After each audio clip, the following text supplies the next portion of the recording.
everybody, welcome back to 366 Days of Hope. My name is Pearl and I'm here to share our next video on the theme of gratitude. I am thankful that my husband can cook. So let's look at what he's cooking up for me today. Can you guess what he's making? He's got pineapple, he's got some soy sauce, he got some rice, he got some onions, he's got cashews. It's looking like pasta.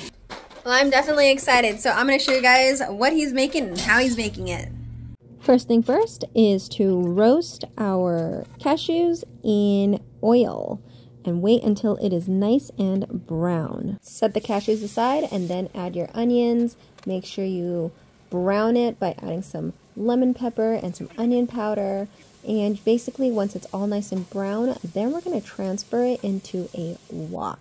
Once you transfer it, you're going to squeeze some lemon juice and lime juice to get it prepared, and then we add our rice, and you want to make sure that it breaks up pretty easily, and then you add your soy sauce. Unfortunately, the rice I cooked was a little bit on the soft side, so it was a more sticky rice, so my husband added in the lemon juice, and he added in the pineapple and the onion powder as well, and mixed everything in together, and then finally topped it off with the roasted cashews.